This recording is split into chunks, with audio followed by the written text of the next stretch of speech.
guy all the time, and working on a lot of different housing initiatives, and excited to be here with you folks tonight.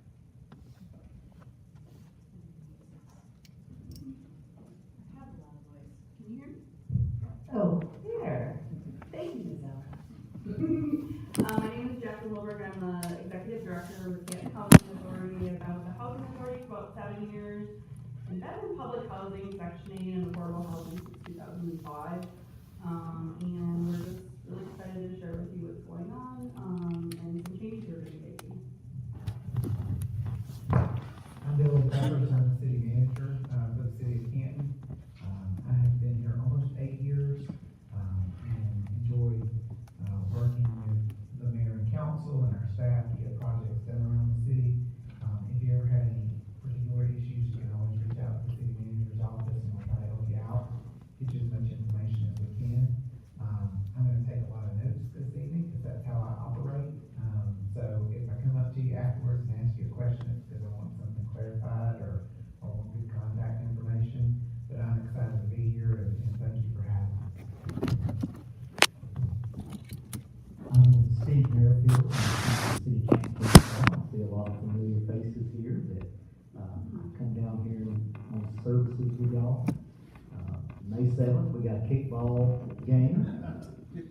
I've already told my officers, I think there's a ringers involved in this thing, because Pastor Johnson seems awful confident. But we are having a community event for the entire community on May 7th.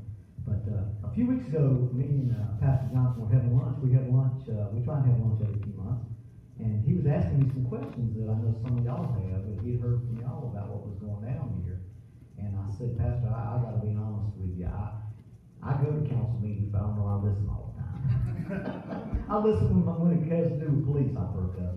I said, we ought to get the folks that really know what's going on to give you a good answer instead of me not giving an answer that's accurate. So that's kind of how this all came about, and I appreciate all of our city being down here, and I certainly appreciate St. Paul for hosting us down here. So thank y'all so much. And on behalf of St. Paul and the community, we would like to say we thank you for taking the time out of your day, as you have had a regular 8 to 5, as all of us have, or 9 to 6, and came out to speak to our community. So we appreciate your time as well, as we appreciate the community coming out. So everyone should give everyone a hand tonight, as we all are.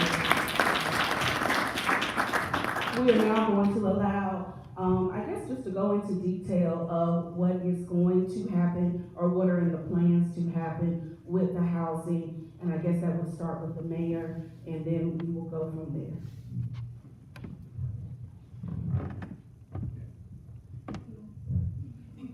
I'll take this on phone. This is not good electronics, so.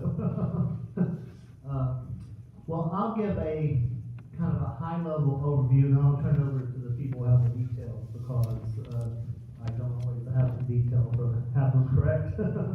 But I guess on housing, I guess many of you may know that in the end of 2020, we adopted a new roadmap for the city, which is really a 15-year plan to take Canton forward into the future, and it involves 8 tenets. We really started with a community. It's a community plan. It's not a city hall plan. It involved citizens. We asked citizens how they wanted to see the city grow, what was important to our citizens from across the city going forward over the next decade or two. And they kind of came back and gave us priorities in 8 key areas. And one of them, top of the list, was kind of creating great neighborhoods where people live. Housing at every level, quality housing for all of our citizens to live a high quality life in the community. We began by having a housing study done throughout the city, a total assessment inventory of all housing types we had,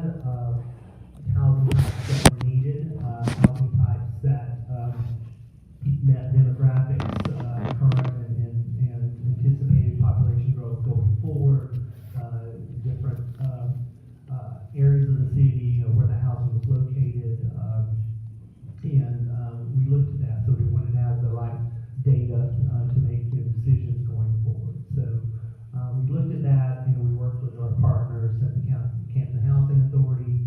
A lot of people hear Canton Housing Authority, they obviously has Canton in the name, but it's really Cherokee County's only housing authority. It's county-wide.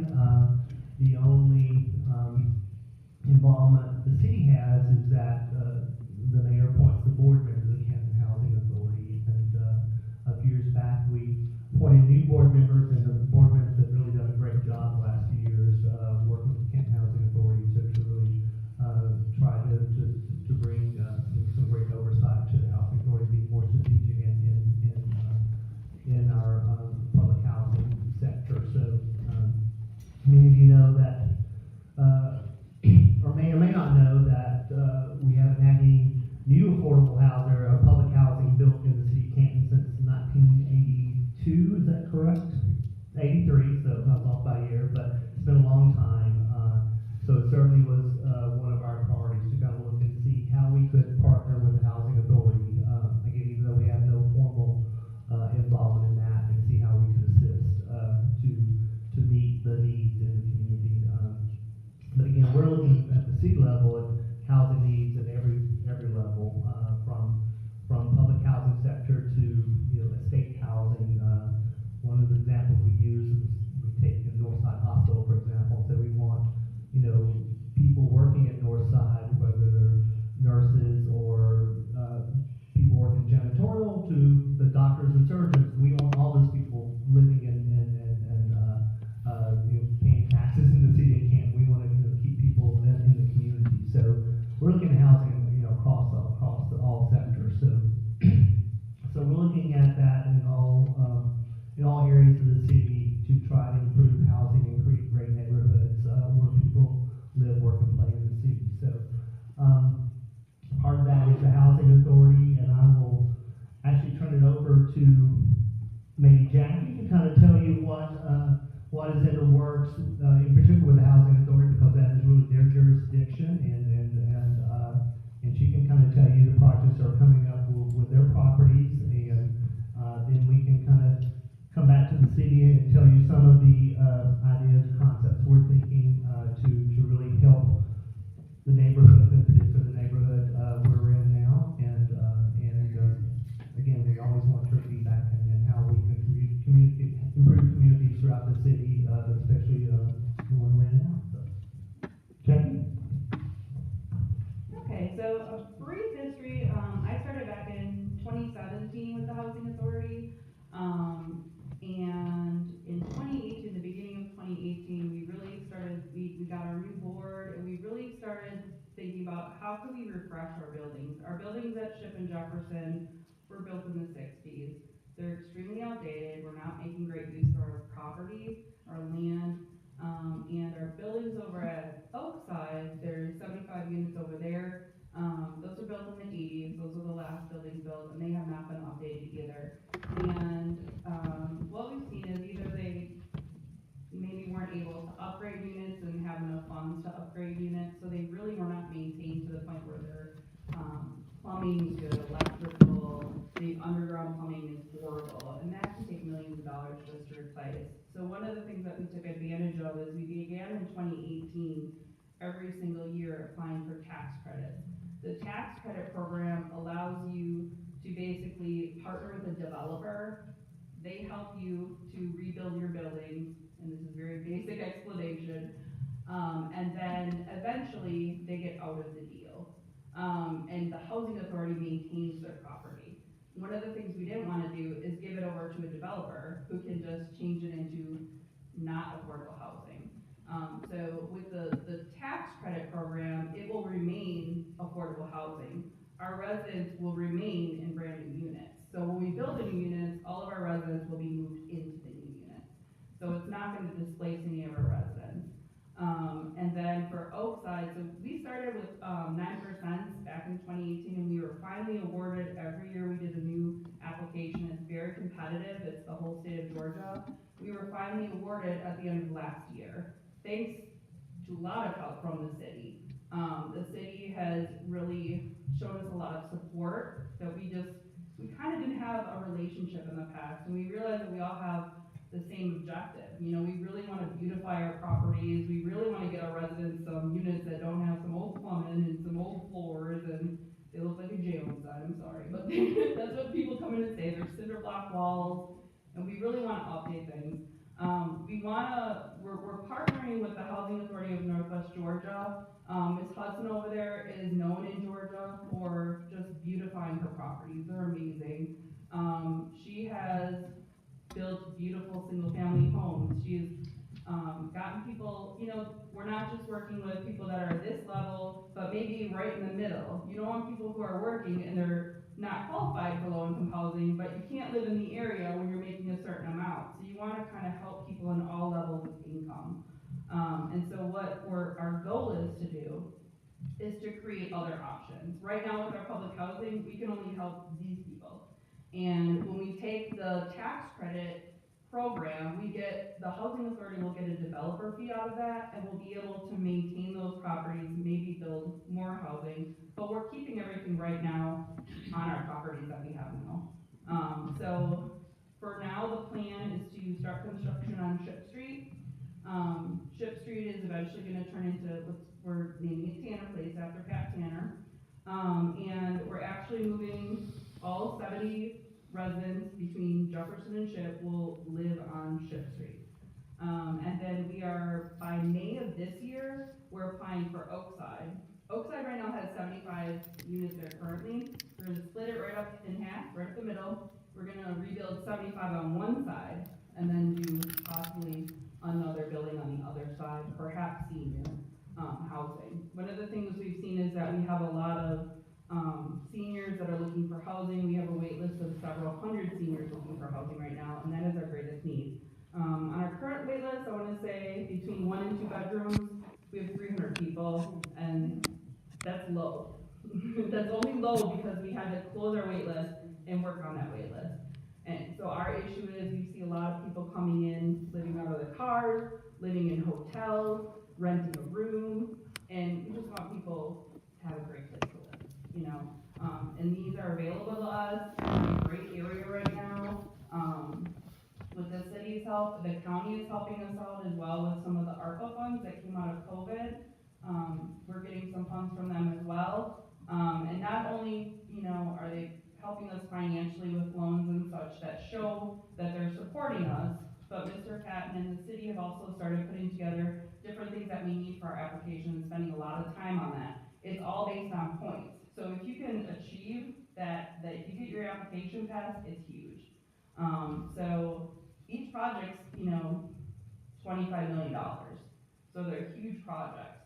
And that allows the housing authority to do those projects without putting money into it, and that's just huge.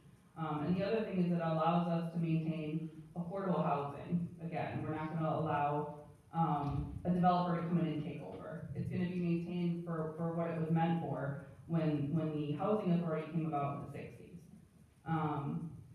So, I'm trying to think of anything else. I guess one question's later, but that's the main thing that we're doing right now. Like I said, we're hoping to start construction.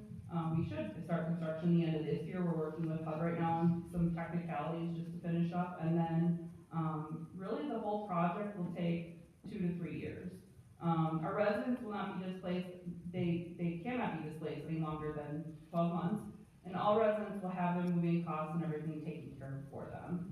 So it's not like the residents are going to be put into a new unit. We're going to pay for their moving costs, pay for their expenses, pay for all their connections, everything like that. And also the rents will remain the same because the new projects that we're doing are partnered with a HUD-based developer, and that keeps everyone's income or their income rent levels at 30%. It's the same as what people are paying now, but it's the only way for us really to upgrade our buildings to where they need to be. I would just make a couple of comments.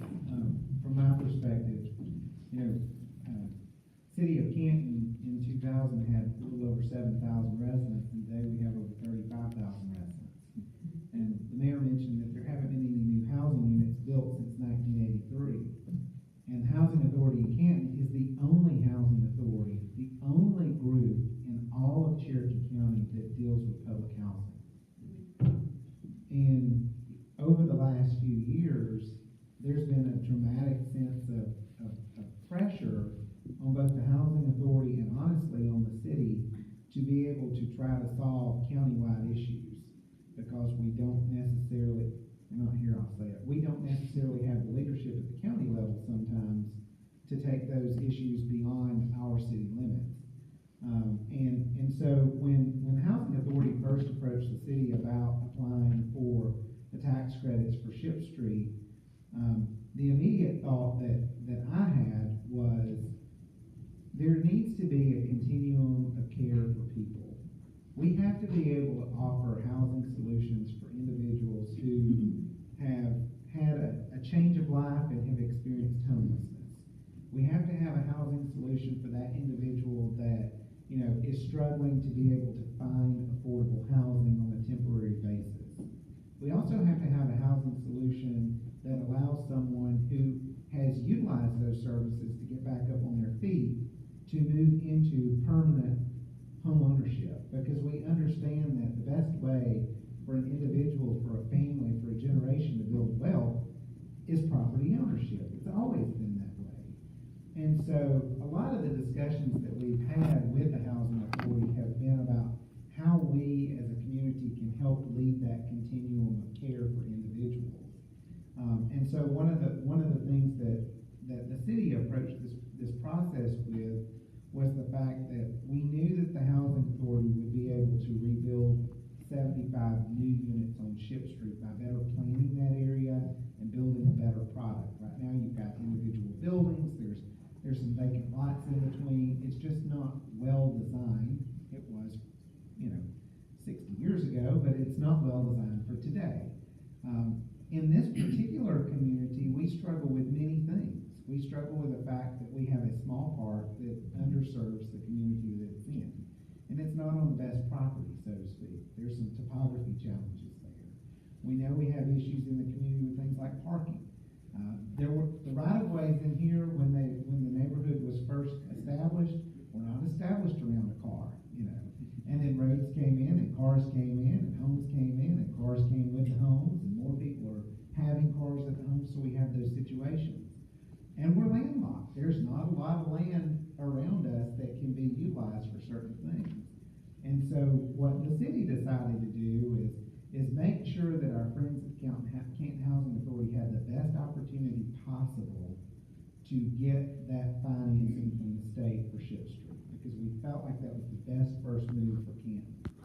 And in doing so, what the city did is we committed to fund up to $2.8 million in a loan for about $40,000 a unit towards the Housing Authority to make sure that they could get the underwriting that they needed for the project.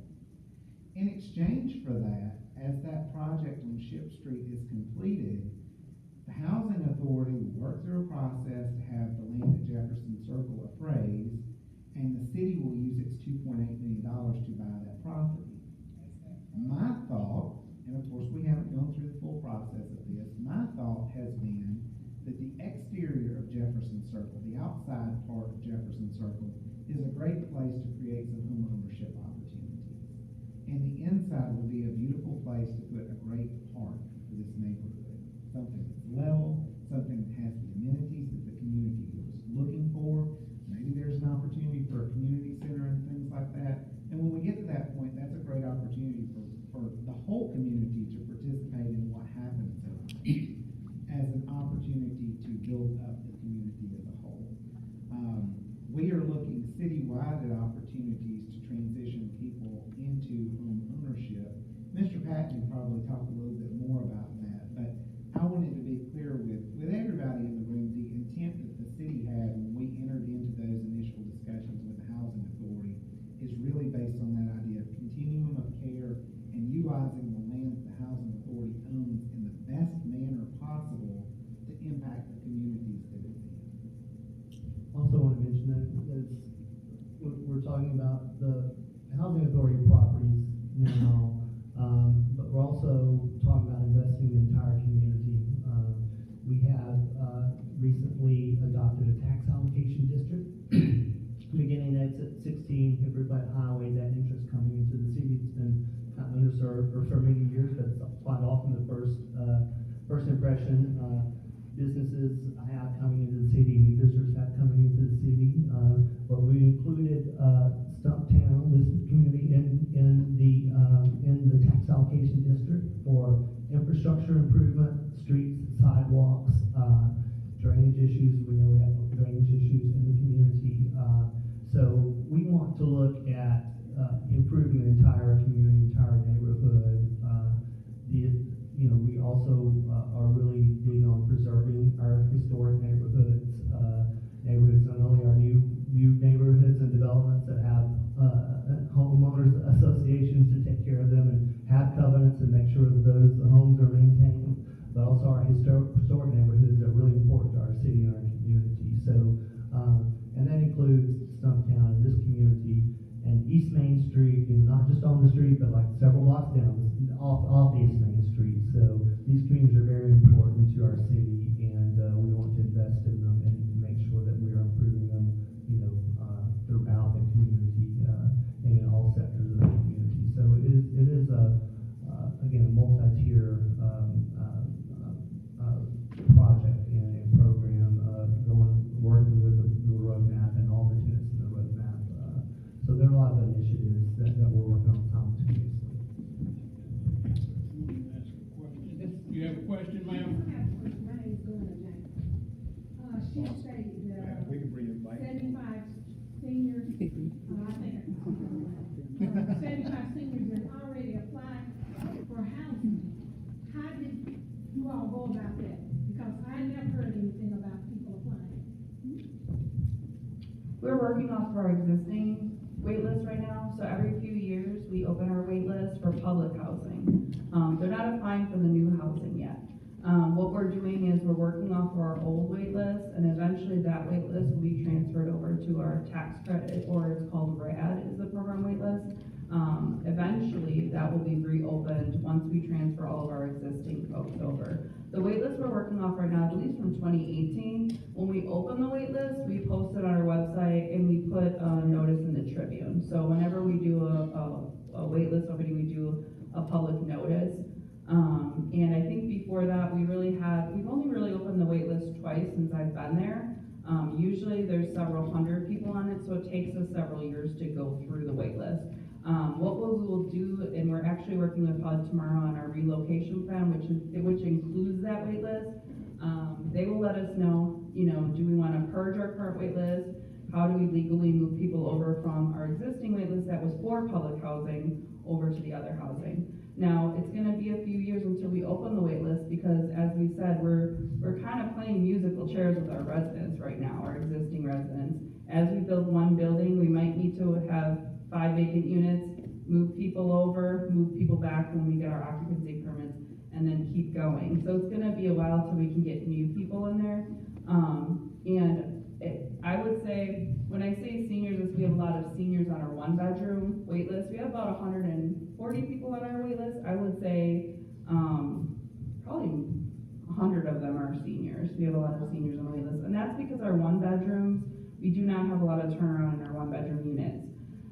There's 25 at one property. I think we have, I want to say, 60-some 1-bedroom units, and that's usually where our seniors are. And then they just don't have a lot of turnaround in them. Unfortunately, our seniors stay in them until they either go on to like a rehab facility, a nursing home, or they age out of the unit. And so that's one of our hardest things, is finding those 1-bedrooms. Our families, there's a lot more turnaround. There's a lot more opportunity for people to maybe make more income and kind of go off on their own somewhere else. But with our seniors, they're kind of stuck at whatever income level they're at. They can't make more income, so we don't see a lot of turnaround. So one of the projects we will be talking about for our Oakside, once we finish all 145 units at the 3 properties, will be to try to do a senior property or a senior project.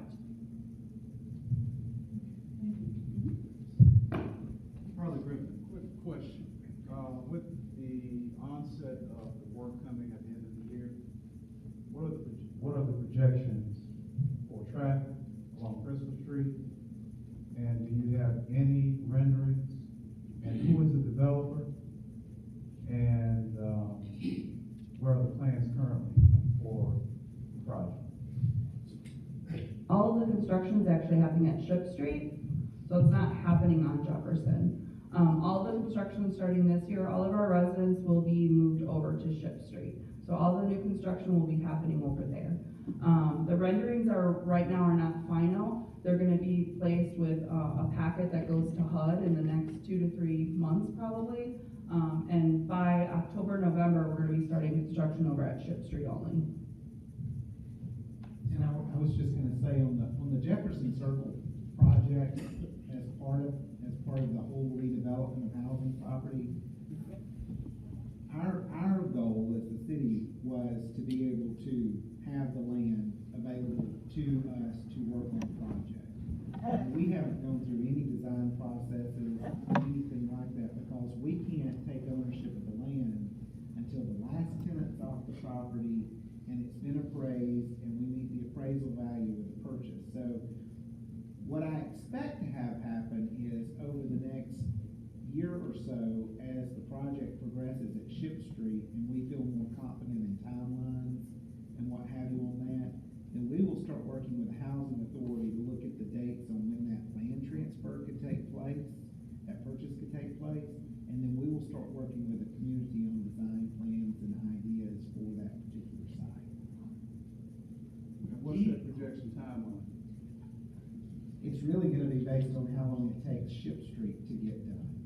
If I might, sir, the Canton Housing Authority with, Ship Street and the Tanner Place project, right now, they are looking at beginning construction on that later on this year.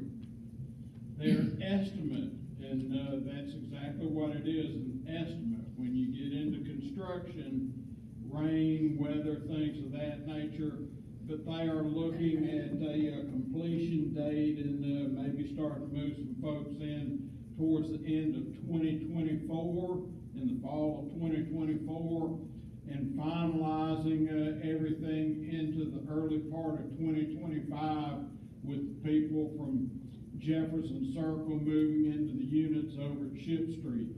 Once all of that is completed, then the city will be looking at moving forward with something with Jefferson Circle. As the city manager mentioned, some of the initial things that have been discussed has been for community park space on that section that's in between Jefferson Circle with some ownership housing on the outside.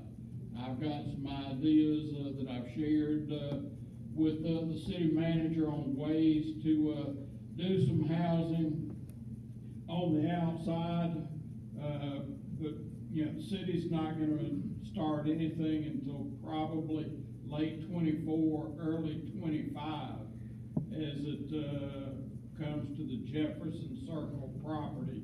And I'm quite sure that once the city starts into that planning mode, that we will be back with town hall meetings, getting community input about what you would like to see in the way of the housing and that sort of thing before we finalize anything. It's a community project, if you will. You all will work in concert with the city and what happens with that property after the city takes it over. One other question, with the onset, with the coming of Jefferson Street and the Crystal Street being as it is, the SAG, as you are well aware when you come in here, needs some attention. Are there any discussions currently now or any improvements along Crystal Street in advance of this project coming within the next year and a half, 2 years? So that traffic can be accommodated in advance of this project coming?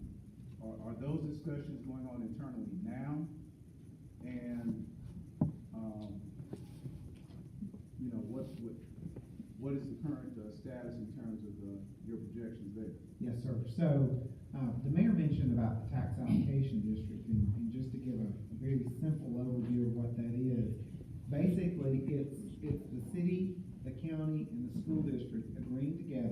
a certain area, that we're going to take a current year baseline of what's being credited in property taxes, what the properties are valued at. So if we took January of this year as a baseline for the properties in the area, any increment in growth of property taxes that occurs from valuations going up, resales, in the example of Jefferson Circle, right now, all of that is publicly owned land, so it has a different tax situation than if it were privately owned.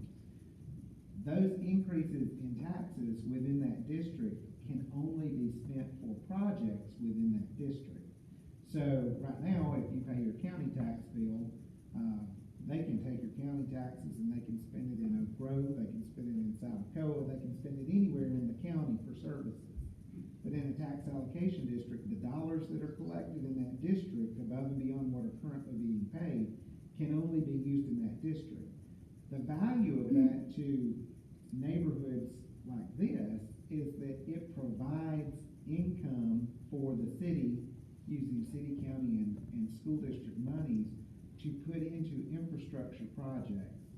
So for example, right now, the property across the street is not paying a traditional tax to the city, county, or school district.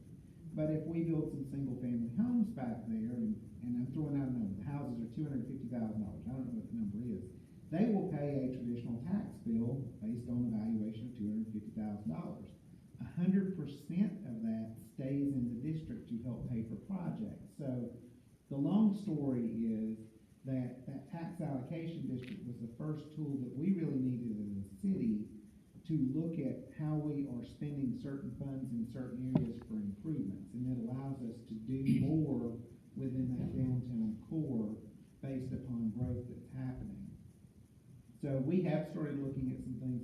We just completed a citywide transportation study that the council adopted back in February, and it identified certain projects around the downtown area.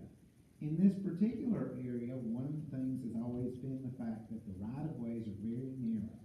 We have what we like to consider two-lane streets, which also accommodate on-street parking, right? And so, the conversation really needs to be back to what Mr. Patton was saying, more of community input. Here's some options. Would everybody be okay if we changed traffic patterns and maybe certain streets became one-way streets, and that allowed us to do on-street parking and perhaps sidewalks, but then we've got to worry about how that circulation works? If that's a better fit, that might be a possibility. But I think those are things we have to determine. I wasn't here at the time, but I think a decade or so ago, maybe a little bit longer, there was an attempt to take some of the streets to one-way. And the backlash to the city after doing that was not good. Now, I don't know how it was rolled out, and I don't know if there was a lot of communication up front or a lot of input. That I don't know. But we only have so many feet we can work in, and so it's important that everybody buys into whatever that plan is to deal with traffic. People need to be able to drive safely down the street. Kids need to be able to identify where cars are going to be parked and how to easily get across the street or get onto a school bus. Those are the things that are important. From my perspective as a city manager, and I think that's the conversation we need to have, on how to make those long-term fixes. We're also talking about, bringing experts in to do maybe a master transportation engineering study just in the community here. We all know there's issues, and we can ask everyone, what's their opinion, how would you fix it? And we all have, 200 different answers. So I think it's gonna take some long-term considerations. And then, in Jefferson Circle, however we repurpose that property, how the community, is involved and tells us, how they want to see that property evolve. It is going to require maybe different transportation options as well. So, but yes, some improvements are needed and will be coming, and we will have through the TAD, we will have funding mechanisms in place to be able to fund those improvements. So it is all part of the master plan that is coming to improve the community over the next several years. So When was the master plan last updated? The transportation master plan? Yes. It was we started a contract with a consultant back in, I think it was April and May of last year, and it finished up in January of this year.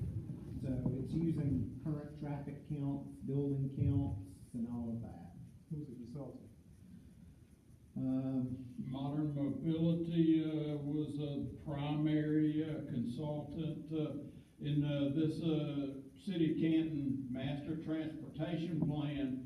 Is the first transportation plan adopted by the City of Canton. They did have a major thoroughfare plan that was prepared in 1997 that looked at some improvements to some of the major roads, if you will, the state roads, and proposed some new roads on either side of 575 and things of that nature. But a complete look at the whole transportation system of the whole City of Canton. This transportation plan that the city just adopted is the first one that the city's had. Like I said, I've been with the city 15 years, and I've asked for money and budgets for a number of years for a transportation plan, and there were too many other pressing needs. It only took about 150 years, but we got it done. My question is for the housing. So I know it's gonna be a year from now, but y'all gonna move Jefferson to Ship Street? But I don't understand when Ship Street 4, how they gonna move Ship Street? So Ship Street right now has only 39 units, and like we said, we can build a lot more units there and still keep the beauty of Ship Street, because that's like my favorite property. I love the property. Yes, yes. But we can build 70 units over there easily. We could build more, but we're only going by what capacity we have on Jefferson and Ship Street. And the reason we chose Ship Street is because in the scoring process, Ship Street scored the highest out of our 3 properties at the time that we were putting in our application. And the best way for us to do the financing was combine everyone, because we don't want to do 2 different projects. We want to put what we can over at Ship Street at one time. And so that was the best option for us. It scored really high with the state. There's like a 400 page, it's called a QAP, and it's their scoring allocations that they do. And they score everything. We have to look at, how far is the school? How far is the church? Where's the closest restaurant? They want to make sure everything's within reach for our residents. And so it scored the highest, and then that's why we chose to move all the residents over to Ship Street. Okay, is Ship Street gonna be named different street when it's all done? Well, as far as the property, it's going to be named Tanner Place. Okay. Mm-hmm. Jackie, could you give a brief description of the new units, like sort of how they'll look and just, because Yes. I think that's important, because it's not like replacing with what's there now, but. No. One thing we did learn about Northwest Georgia, and I wish everyone could see Northwest Georgia, because most of you have viewed it. They use very high-end fixtures, and right now our units they were made in the 60s. They were not made for families to have a lot of space, They were not made for people with mobility issues. Right now we're gonna be our 4-bedroom units. They're gonna have islands in the kitchen. They're gonna be really open. If any of you have seen our units, they have closed off kitchens. They don't have a lot of storage, things like that. We're gonna have roll-in showers. We're gonna have granite countertops. We're gonna have nicer appliances. We're gonna have floors that actually, can withstand, our residents using them on a day-to-day basis. Right now, it's been a lot of patching. And honestly, we do the best we can with what money we have. But this is gonna allow us to put high-end cabinetry, high-end tile, things like that in, where we're not spending all this money on repairs. Property management is a very, very costly thing, as I have learned. And I don't think people realize when one person moves out, it could cost us $5,000 to flip a unit. It's very expensive. And we want our residents to have something that they can be proud of. We really do. There will be a walking trail. We finally are going to have an actual community center there. We will have our property manager and our maintenance on site, so there will be separate staff for each property. There will be a laundromat in there. We will have laundry. Each unit will also have their washer and dryer hookups, but we have residents that don't have washers and dryers. And why have to lug your stuff all the way over to the laundromat when you can go into the community center? We're gonna have a barbecue area for families. Right now, we just don't have a lot of family space. We're gonna have a half-court basketball court. And really, I think the biggest thing for me is just the value that we're adding to, we're gonna be just putting a lot better fixtures. It's gonna look better. It's gonna be updated. And one thing that's really important to me is I have a lot of residents that we only have maybe 7 accessible units because there's a certain number that HUD says you have to have per how many units.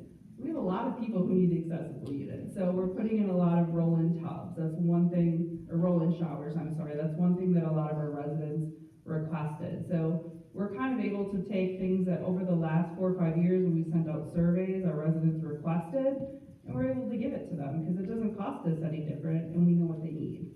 Thank you. Within this area, within the developments, especially here looking at Crystal, what is the participation? Is there a requirement for participation from a DBE standpoint? As well, as far as design and as well as in construction? Is that addressed in the requirements for HUD, for the state, for the city, in terms of participation for, say, local firms that are disadvantaged business enterprises to participate in this program?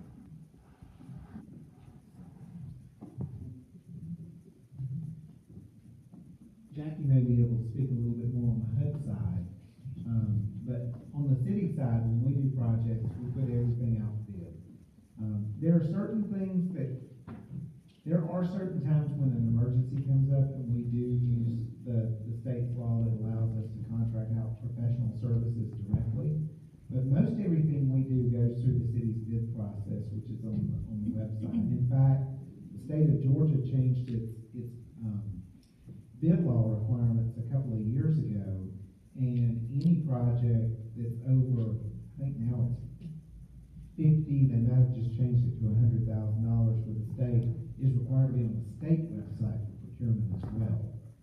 And so a lot of that was to create more openness for vendors, because every city's a little bit different as it relates to where they post things on their website.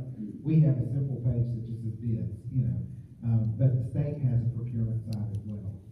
And there are, when we're going through the process of reviewing vendors for projects, we try to stay as local as we can all the time, because you have people who are on site, who know the community. Doesn't mean it always happens, but that's what we do aim for. If I might add on to that, in this term of the legislature, the construction bid amount was increased to $200,000 at the state level. I don't know if the governor has signed that bill yet, but there was a bill that did make it out of the legislature that up to the dollar amount $200,000. That's the point at which bids are required to be made for construction projects and things of that nature. I don't think that the city has a formal DBA policy that is adopted. We generally always, when we do RFQs, try to include some language for a DBA minority in regards to some bonus points and scoring and that sort of thing. I can speak a little to ours. We did do request for questions and request for proposals. Ours, as far as the housing authority, we actually can't stay local. We have to put out our RFPs for anyone. Our developer, their name is Sepia Transformation. Paul Robinson is the developer that we've been using. He started with us back in 2018. He's been doing tax credits, and he's actually done the most tax credits in these RAD conversions than pretty much anyone else. He's been in development for over 30 years. And what we do is we put out our request for proposal. We got several proposals back. I think we got 9 or 10 with these companies that do the similar projects with tax credits and with specifically affordable housing. And we settled on Mr. Robinson because it's a better option for the housing authority to maintain control of the housing authority. The other developers, wanted to keep basically the property for a lot longer. You go through a compliance phase, and you go through basically a stabilization phase. Sepia is basically our agreement with them is that once we reach the stabilization phase and the state's coming in, they're doing all their inspections, and it's an IRS program, so we have to do state, IRS, and HUD. When all those things reach stabilization, they're gonna exit the project, and the housing authority just owns the project. So we don't have any issues with, competing with a developer or being stuck with a developer. So that's why we chose him. Well, you have federal requirements that push that as well. Yes, and our developer, happens to be a minority business, and because he's a minority business, we actually, they just did apply for their minority status, business status, and because of that, we get several extra points too. So. This question is for Jackie.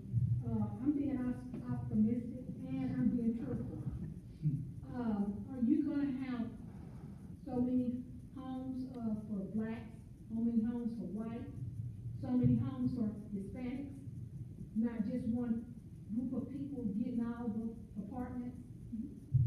So our wait list is based on time and place. We do not have preference points. And when it comes to LIHTC, there are no preferences. Right now, we have preference points for victims of domestic violence, veterans, and those that are working or receiving income, because we do have to go by income. Those are the preference points we have. We don't look at any sort of gender, ethnicity, sexual orientation, anything like that. Housing doesn't, you don't, discriminate by those types of things. That would be against our housing rules. This is from Ms. Liberty. Who is in charge of the overall project?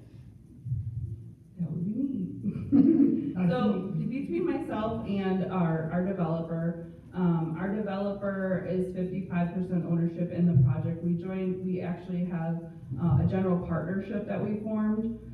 So together, basically the board, our board of directors, myself, and our development team.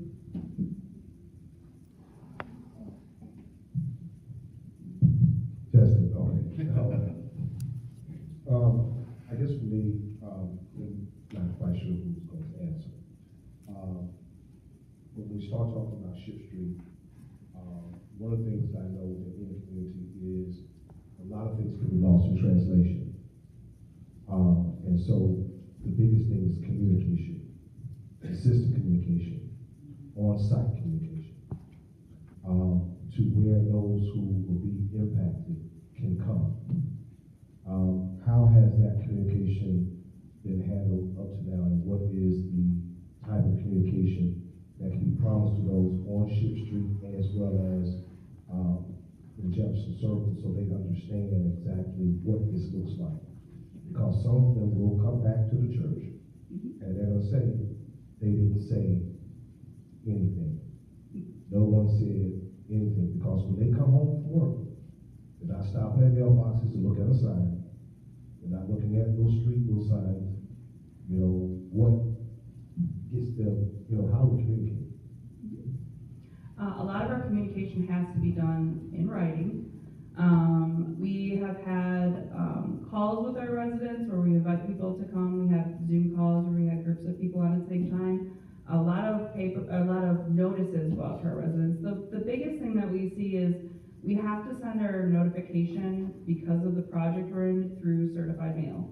A lot of our residents won't pick up the mail, but they might not read the mail, and there's a lot of gossip. So we really encourage people to contact us if you have questions. I've heard all sorts of crazy stuff. I've heard we're kicking everyone out, we're building these high-end apartments with pools and all this stuff. That's not what's going on. This is just my dream to make a better place for my residents. It really is. We just redid our community center. And like I said, we were waiting on our HUD concept call. Once we get that HUD concept call, we can have more firm ideas of what's going on. Right now, we don't really have that because HUD has to do their final approvals in the next 2 months, and we'll begin having our town hall meeting over at Ship Street. Like I said, we just redid the whole community center. So once we have answers for everyone, more than what we just put in writing to you explaining your right to return, no one's gonna lose their housing, but a lot of people, it's a lot of information, and I think that's the issue, but we're required to send you that information, so we have a lot of issues with people reading what we send them, because it's overwhelming, I think. And may I suggest, working with parents like I do. Many of them, and elderly seniors, don't have access to a computer. Those that do may not be abreast of how we use Zoom. We are making these technological advances, and we assume. And what I'm afraid of is that we will make it a checkpoint that say we did it. And then you have a whole lot of angry persons because they were not involved in the process and unaware of its processes. So I just want us to keep that in mind because it's easy to do the checkpoints and check off.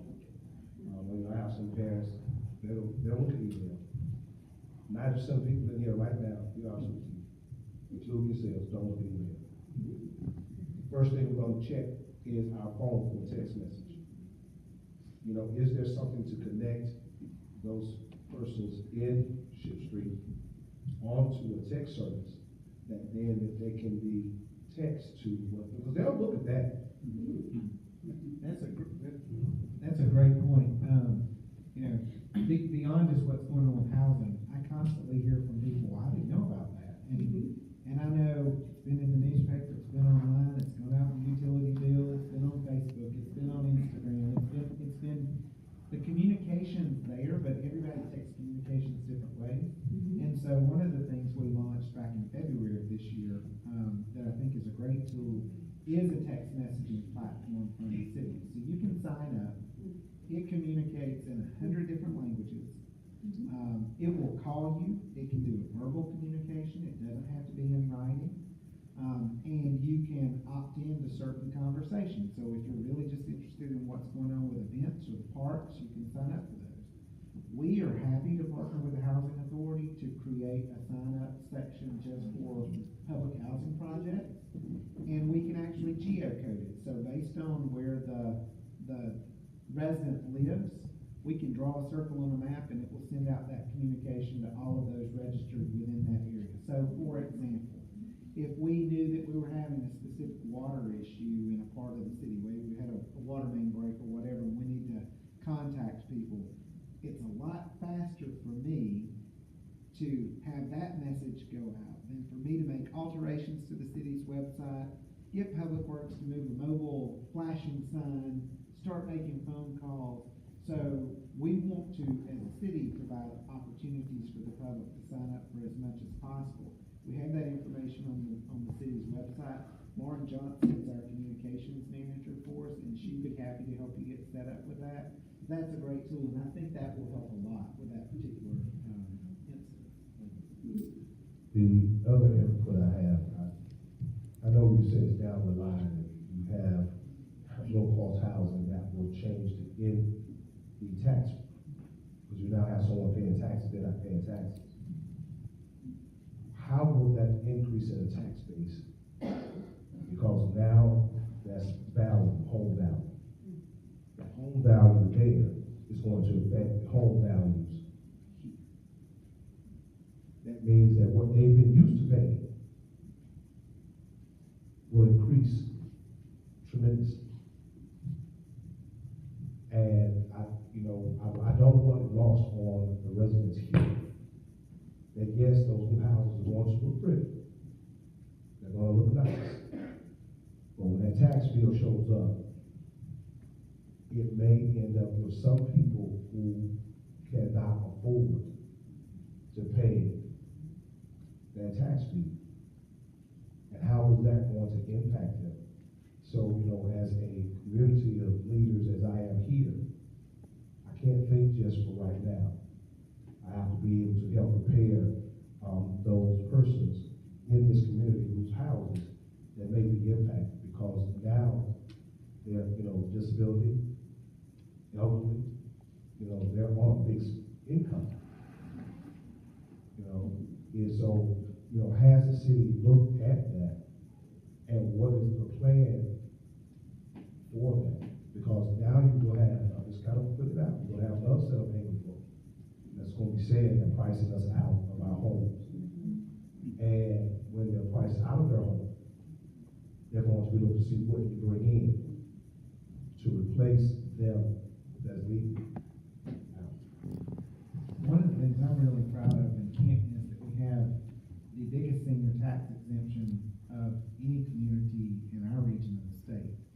So for the first $280,000 of fair market value of the property, if you live there, if it's your homestead, you're exempt from city taxes. I don't have any control over the county or the school district taxes, but you have an exemption for city taxes. Over the last few years, the state of Georgia has also increased exemptions for veterans and disabled individuals who qualify under the state's tax program. It's something that's always concerning. I mean, we have individuals who, may have moved here 15 years ago and bought a $250,000 house, and now they realize that their neighbor's home is now $400,000 or whatever. And so property values are an issue. And I think we have recognized that as a city. One of the things that we've tried to do that many around us have not done is keep our tax rate the same. So as it comes to your property values, the assessment of your property values is actually done by the county. The county tax assessor handles all tax assessment. The city does not control anything as it relates to tax assessment. All we can control is the rate by which property taxes are applied to your property. And the city of Canton has the lowest property tax rate in our region at 5.4 mils. And what's really different about the city of Canton as compared to others, if you're a senior, we include fire services in our property tax rate. So if you lived in unincorporated Cherokee County, you would get a tax exemption. You would get a tax exemption on your property, but you would still pay fire taxes. With us, we absorb all of that into our traditional tax rate. So you're getting additional services at a lower cost in the city, specifically if you get that senior tax exemption. And I would just add too that I think, adding the housing into the park mix is just one concept, one idea. I mean, the goal is there, we won't do anything, even though the city would buy the property. The goal is to buy the property and work with communities of what you want to see in that property in your community. So it would be taking everything into consideration. And the goal is not to, gentrification, and bring in high housing for, to bring people outside the community and, to that. We know that happens everywhere. And we know there's parts of our city where that's happening. But the goal is to improve this community, this neighborhood for the people living in the community and neighborhood. So it's, to be totally honest with everyone, these are tough issues that we're handling. As Mr. Patton said, the citywide transportation study, our city is how many years old now? It's 180 years old, and we had never had a citywide transportation study. We adopted a city roadmap, the first citywide business plan the city had ever had, in 2020. So, we're looking at housing issues. No other city in the county is looking at these issues, and we're dealing with it. And quite frankly, we get pushback from our own citizens about looking at these issues. But we're trying to do the right thing and look at these things. And we solve some problems, and that creates 3 other problems. So it's a work in progress. But the goal is to serve the community, to serve the neighborhood, improve it, and to have everyone living in Canton to live their best lives. And so that's the goal. It's easier said than done, but we want to work with the community to try to make that happen. So we're going to use every tool at our disposal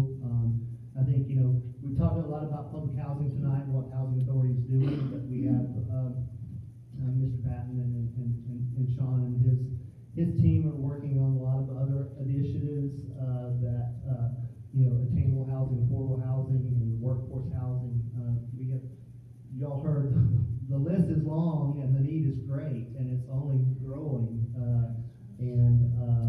So we're looking at other options, to address some of these issues, through other programs and try to help homeownership, wherever possible. I don't know, Mr. Patton and Sean, you guys want to touch on some of those quickly? Because I know we're have some great initiatives going on, just so you guys are aware that there are other things going on as well. I'm afraid that might bite me.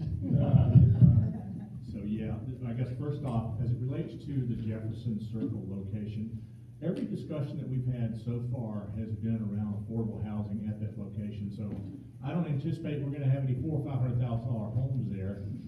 To the pastor's point, property values will continue to go up, and home prices are going to continue to escalate, unfortunately. And so these are all problems that we're going to have to get our arms around. But our goal has been, and again, with feedback, it has been to put some affordable housing at the Jefferson property. And so if you compare it to rents that people are paying on average, for instance in Canton, the goal would be to have it relatively close to that, if not even less in some cases. Some folks in town are paying astronomical rent prices. I was with a lady on Saturday who has 6 children. She's a single mom, and she's paying $2,900 a month in rent. And we've got to, as a society and as a state and as a city, we've got to get our arms around that and come up with ways. And one of the things that really angers me, to be quite honest with you folks, is that landlords are getting away with murder. They're increasing rent rates at whatever they want to do. And unfortunately, the market is going to bear that, and people are going to pay those rents. So Georgia, unfortunately, is a very landlord-friendly state, and we've got to change the laws. Unfortunately, it doesn't happen overnight. So, but we're focused on doing the things that we need to do to help folks live a decent life in a nice home they can be proud of, that they can raise a family in. What are the projections in that 7,000, now it's 35,000, which is a significant increase 5 times? What are the projections over the next 5 to 10 years that you see for Canton in this area that are going to be,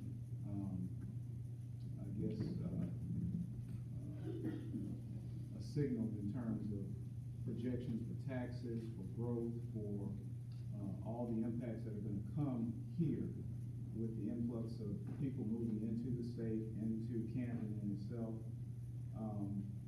What are you doing now to prepare for that over the next 5 to 10 years relative to these developments now being improved for those in affordable housing?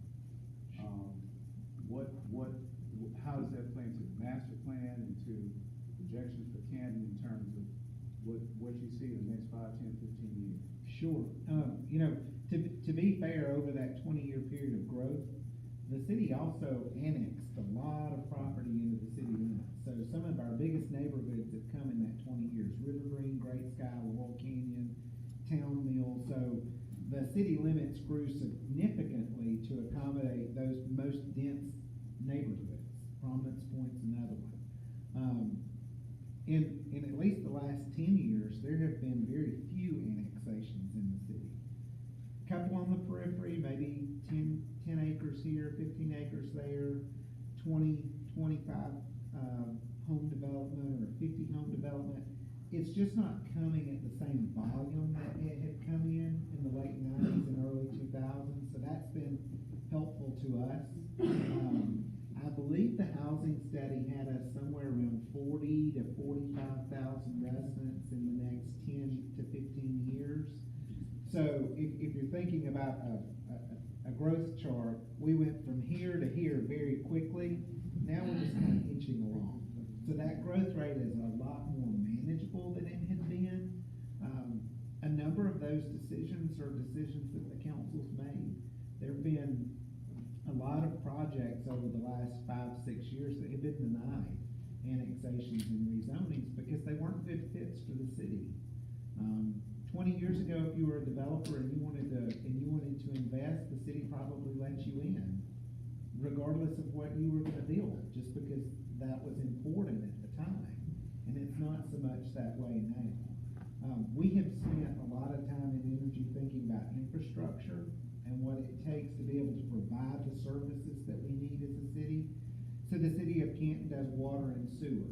And so right now, one of the big projects we're working on is a sewer plant expansion, because nobody thinks about water or sewer until it's not working, right? And so we have to make sure that those things are doing well. And so right now, we're basically doubling the size of our sewer plant to be able to accommodate future growth.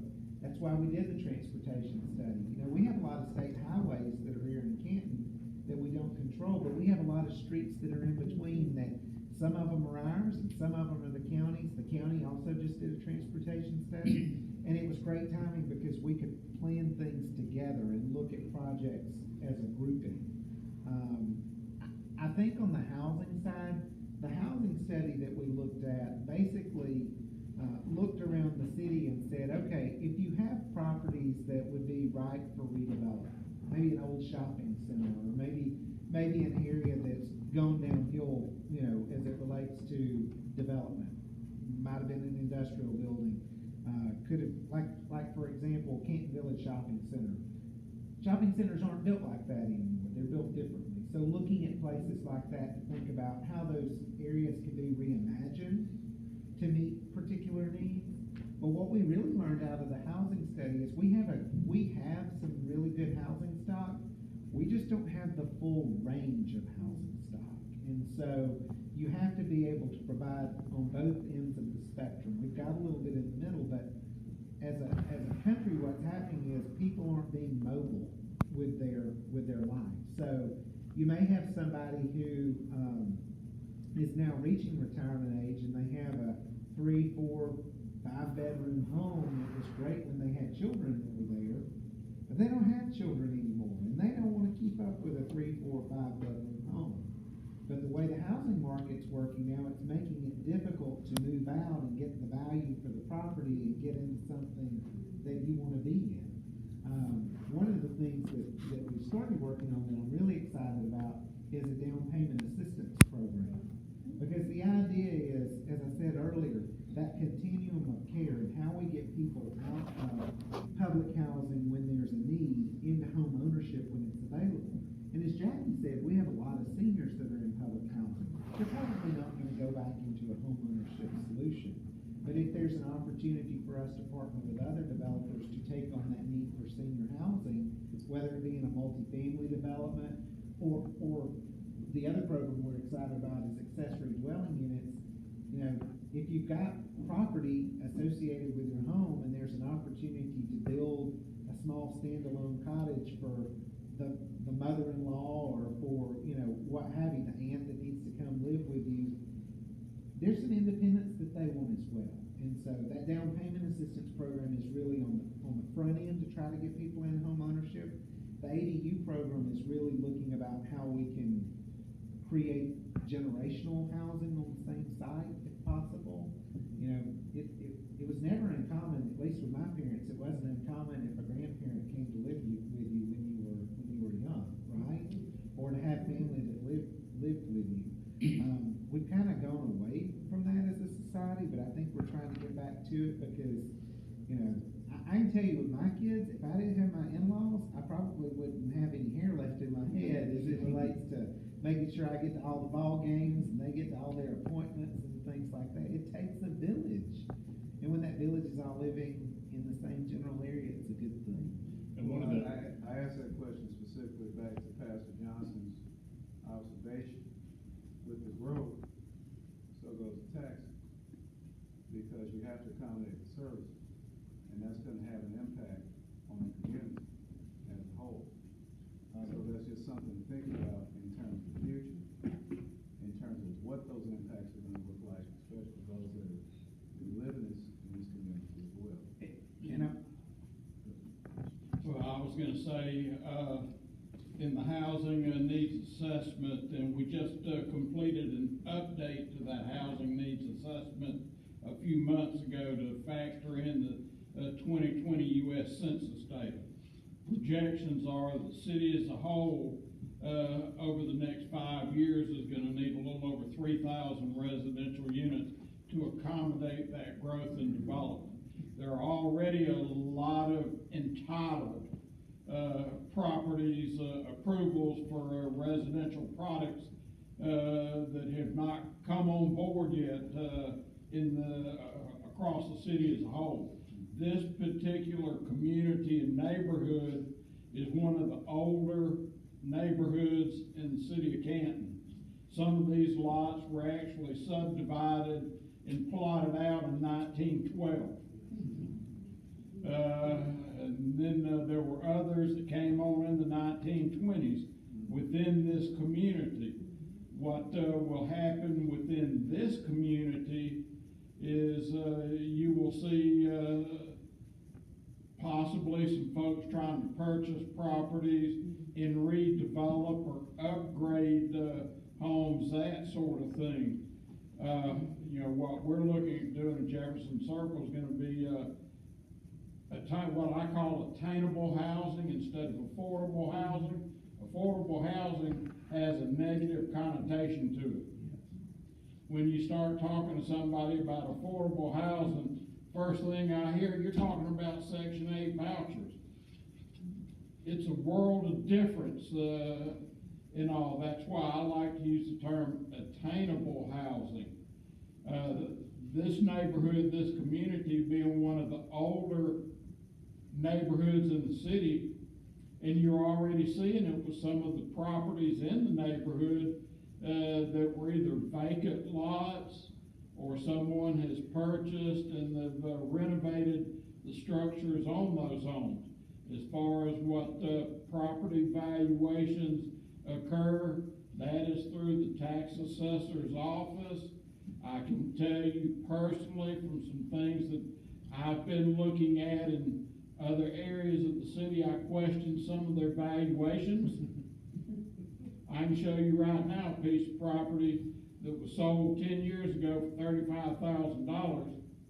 It's a third of an acre, has a house on it nobody has lived in the 15 years I've been with the city of Canton, but they're showing it on the tax rolls at $86,000. That's what they're showing fair market value. Well, and let me just say to everyone in here, St. Paul is going to be very active in the working with the mayor, the city manager, and, you know, housing to ensure that, you know, we do have affordable housing. I don't know about the connotation because when we talk about affordable housing here in St. Paul, Section 8 never came to our mind. Affordable housing to me is just that, affordable. And affordable has to be something that someone can actually afford. When you start talking about a house with value, I can take to the top of Crystal Street to a house that's probably been sold 3 times. It's not even bigger than a quarter of this church. But the price on it is $899,000.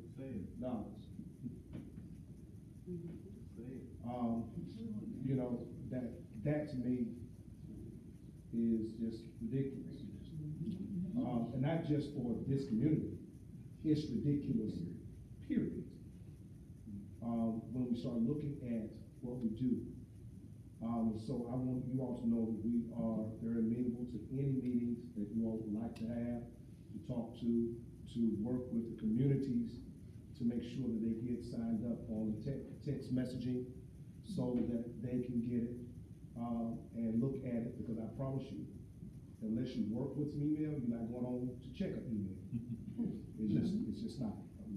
So I want to make sure that we are doing that. I want to let you all know we are now appreciative that I see a hand going up. I want to recognize that before I close it out for tonight. Yes, sir. So I'm sitting here listening to all the input, and wow, this is wonderful, wonderful information. So I actually had the privilege of serving on the Canton Housing Authority with Jackie, and I was just texting a friend of mine. I would not be able to sleep tonight if I didn't ask this question, because I grew up in communities just like this. And we talk a lot about what we want, what the developer wants. Well, just know you got a bald dude and a couple other people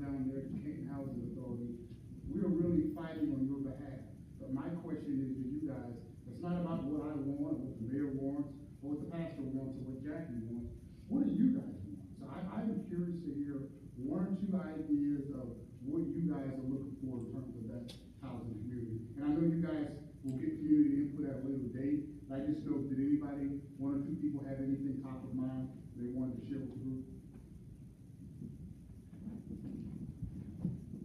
I can't, let me just say this, now, I understand, I do respect your statement and question.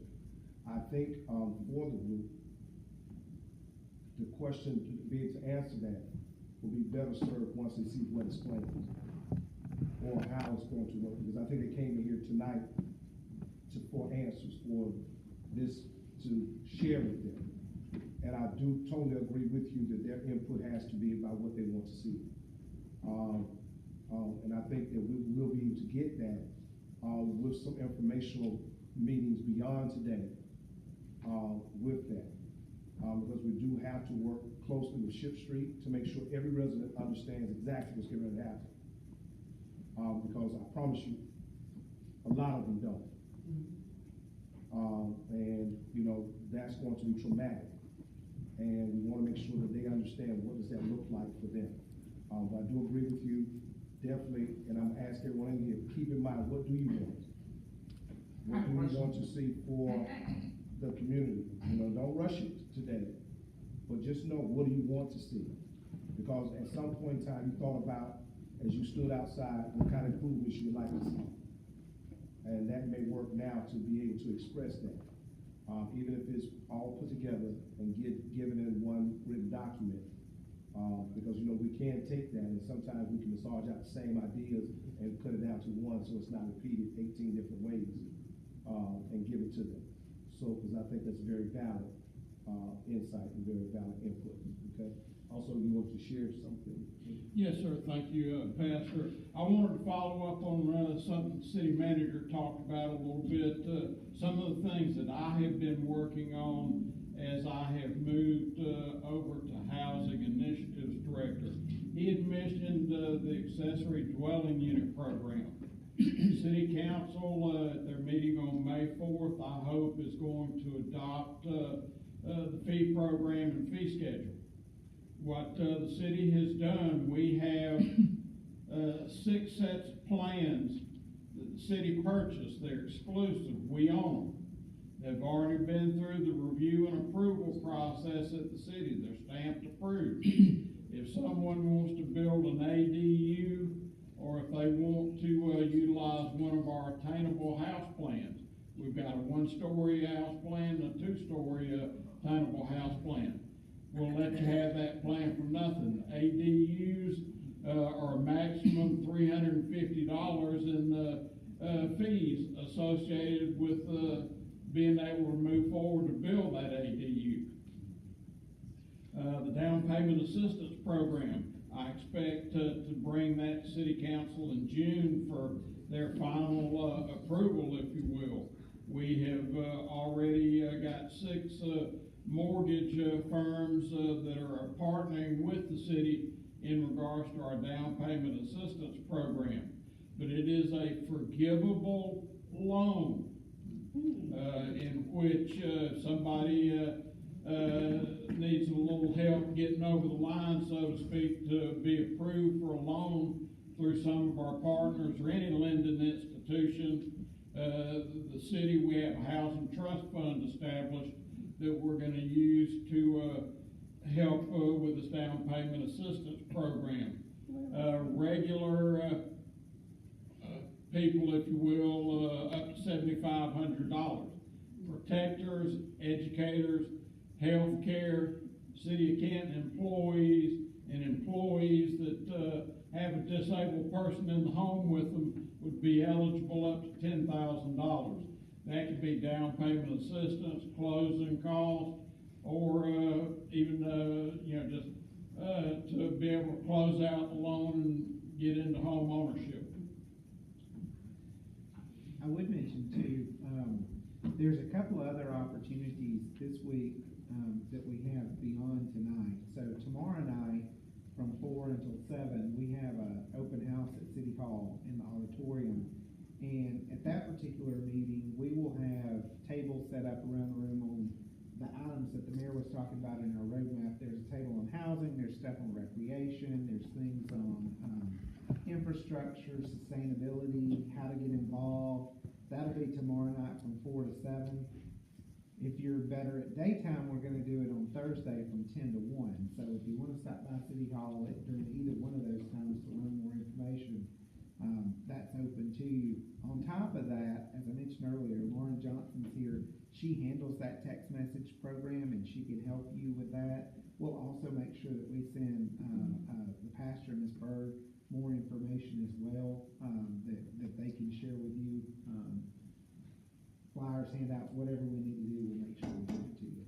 And the only thing I mentioned to him was possibly being able to send a text message with a link, like if it's a live event, but all they have to do is click the link on their phone, and they're able to watch whatever, because sometimes that's what they have to use.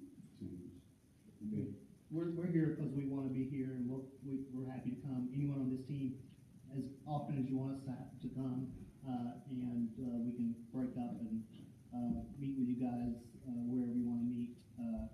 And you're always all of our meetings are open, and we live stream them online. If you can't make it to City Hall, you can watch them on your devices on your phone. But we're here because we want to help you guys improve your community in any way possible. So there are a lot of things we can't control. We can't control the fact that Georgia's the 12th fastest growing state in the country, and Cherokee County is the 61st fastest growing county in the country.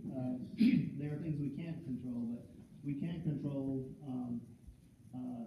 our desire to grow the footprint of the city by annexing as much land as possible. That is not our approach. I think anyone on council will tell you that I said, the first time someone comes to us to annex, I say, well, the first question is like, how will that benefit our current citizens first? If they can't answer that question, then it's like, we're not interested. So we're much more interested in improving the quality of land inside our current city limits for our current citizens, and we have a lot of work to do there, and that keeps us busy for a long time.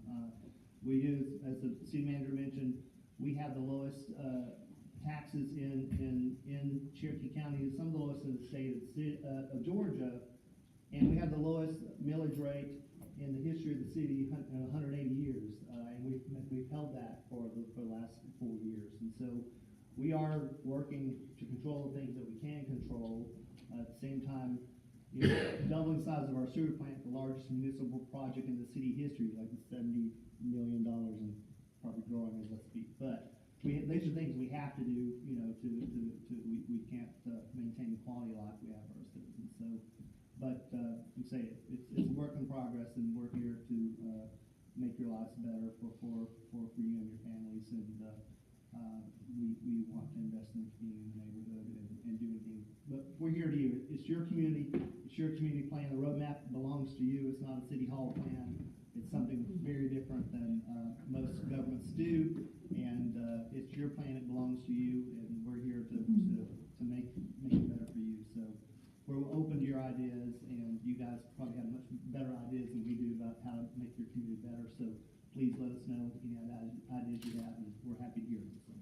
And I do want to, I'm gonna give, thank one that, because we have to close it down for tonight. But what I want you to be able to know that if you want to approach and ask a question, you can. I saw one hand from the lady here, and I want to make sure I did nod my head, that I would let her speak. I'm gonna go ahead. Well, when the young man was speaking, he was talking about an ADU, and what is that? Accessory dwelling unit.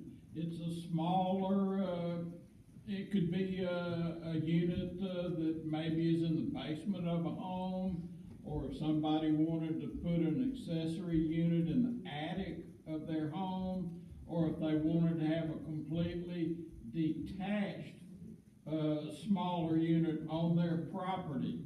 That is an accessory dwelling unit. It could be for a family member, it could be for rental purposes. Small cottage, so to speak.